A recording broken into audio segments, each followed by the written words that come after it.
Infinite पाठशाला में आपका स्वागत है। बड़े शहर, बड़ी तनख्वाह और उससे भी बड़े खर्चे।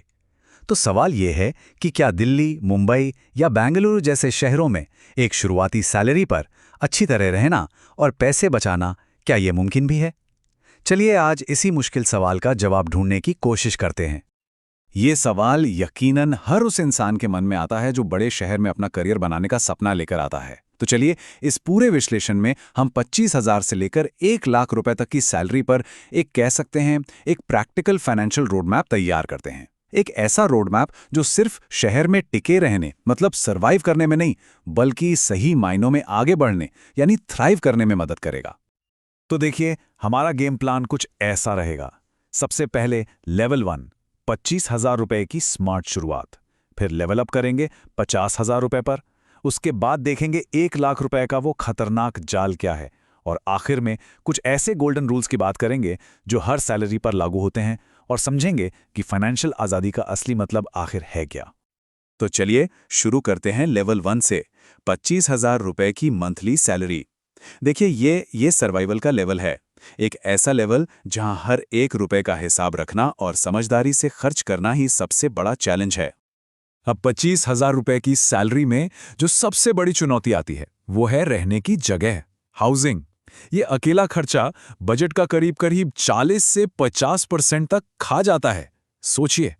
और सच कहूं तो बस यहीं पर लिया गया एक स्मार्ट फैसला पूरी की पूरी फाइनेंशियल गेम को पलट सकता है। अक्सर लोग एक गलती कर बैठते हैं। ऑफिस के बिल्कुल पास रहने के चक्कर में वो बहुत ज्यादा किराया दे देते हैं। लेकिन स्मार्ट मूव क्या है? स्मार्ट मूव यह है कि ऑफिस से 30-40 मिनट की दूरी पर कोई पीजी या शेयर्ड स्पेस ढूंढा जाए। देखिए इन शहरों की मेट्रो और बस कनेक्टिविटी इतनी कमाल की है कि इसका इस्तेमाल करके हर महीने हजारों रुपए बचाए जा सकते हैं। सिंपल सा फंडा है, थोड़ा सा ट्रैवल टाइम और बदले में बड़ी बचत। ठीक है, रहने का तो हो गया। अब आता है दूसरा सबसे बड़ा खर्चा, खाना और ट्रांसपोर्ट। और यहां भी बॉस अनुशासन तो चाहिए ही। खाने का बजट 3 से 4,000 रुपए। इसका सीधा मतलब है कि ज्यादातर खाना या तो खुद बनाना पड़ेगा या फिर कोई मेस सर्विस लेनी होगी। और ट्रांसपोर्ट के लिए मंथली पास ये सबसे अच्छे दोस्त हैं इस लेवल पर। कैब वो सिर्फ और सिर्फ इमरजेंसी के लिए। अब सवाल उठता है, क्या इतने टाइट बजट में भी कुछ बच सकता है? जी हाँ, हर महीने 1,000 से 2,000 रुपए बचाना ये नॉन नेगोशिएबल है, बहुत ज़रूरी है। और ये बचत ये किसी अय्याशी के लिए नहीं है, ये फाइनेंशियल सिक्योरिटी की पहली सबसे मजबूत ईंट रखने के लिए है। अब इस बचत को भी समझदारी से 2 हिस्सों में बांटना है। बहुत ध्यान से समझिए। पहला हिस्सा करीब 500 से 1,000 रुपए जाएगा एक इमरजेंसी फंड में।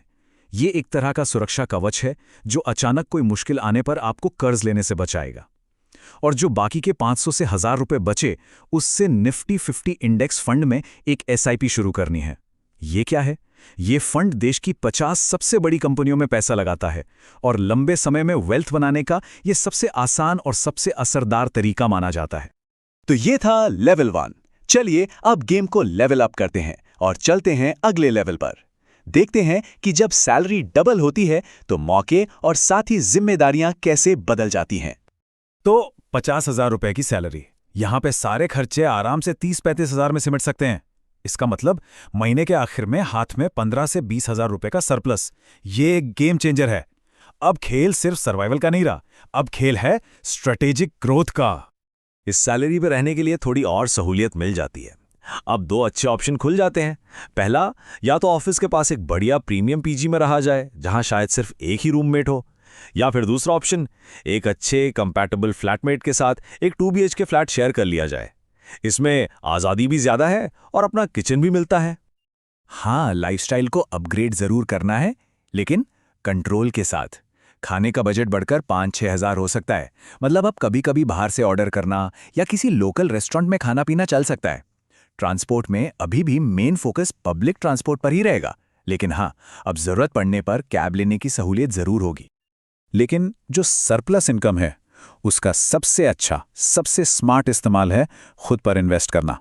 अपनी हेल्थ के लिए एक जिम मेंबरशिप, अपनी स्किल्स को बढ़ाने के लिए कोई नया कोर्स, और हाँ, सबसे जरूरी, अगर परिवार आप पर निर्भर है तो करीब 800 रुपए महीने में 1 करोड़ का टर्म इंश्योरेंस लेकर उनकी फ्यूचर को सिक्योर करना। चलिए, अब हम पहुंचते हैं लेवल 3 पर, 1 लाख रुपए। जब सैलरी 6 अंकों में पहुंचती है ना, तो एक नई और बहुत ही छिपी हुई चुनौती सामने आकर खड़ी हो जाती है। इसे कहते हैं लाइफस्टाइल इन्फ्लेशन का जाल। तो ये लाइफस्टाइल इन्फ्लेशन आखिर है क्या भला? इसका सीधा सा मतलब है कि जैसे जैसे कमाई बढ़ती है, खर्चे भी उसी रफ्तार से या कभी-कभी तो उससे भी ज्यादा तेजी से बढ़ने लगते हैं। जरूरतें नहीं बढ़ती, बढ़ते हैं अरमान, सोशल प्रेशर, दिखावा, नया फोन, महंगी घड़ी, वेकेशन। और ये एक ऐसा जाल है जो वेल्थ बनाने से हमेशा के लिए रोक सकता है। 1 लाख की सैलरी पे हाउसिंग का बजट बेशक 25 से 35 हज़ार तक जा सकता है, लेकिन इस लेवल पर जो सबसे बड़ा लालच, सबसे बड़ा ट्रैप है, वो है कार खरीदने का। एक बात समझ लीजिए, मुंबई और बेंगलोर जैसे शहरों में ट्रैफिक, पार्किंग और मेंटेनेंस को देखते हुए कार एक एसेट नहीं बल्कि एक लायबिलिटी है, एक बोझ। ये पैसा और समय दोनों बर्बाद करेगी। इससे कहीं ज़्यादा स्मार्ट है कैब लेना। और यहीं पर एक बहुत बड़ा माइंडसेट शिफ्ट आता है। अब लक्ष्य सिर्फ पैसे बचाना नहीं है, बल्कि पैसों का इस्तेमाल करके अपना समय और अपनी एनर्जी खरीदना है।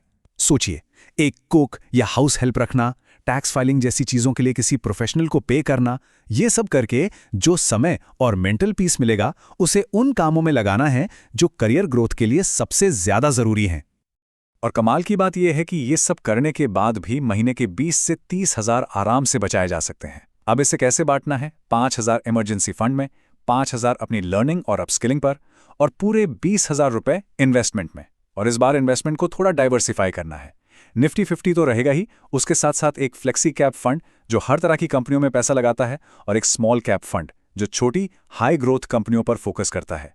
बस एसआईपी के जरिए से ऑटोमेट कर दीजिए। यकीन मानिए, ये अनुशासन ही फाइनेंशियल आज़ादी की राह पर सबसे तेजी से आगे ले जाएगा।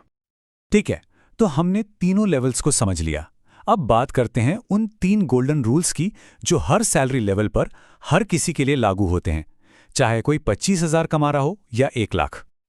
ये 3 स्टेप्स फाइनेंशियल ग्रोथ के लिए किसी पार अब से कम नहीं है। Number 1, smart networking. इवेंट्स में टिकट खरीद कर जाने से बेहतर है वहां वॉलंटियर बने, कनेक्शन भी बनेंगे, एक्सपीरियंस भी मिलेगा। नंबर 2, हमेशा एक साइड इनकम का सोर्स बनाने की कोशिश करें।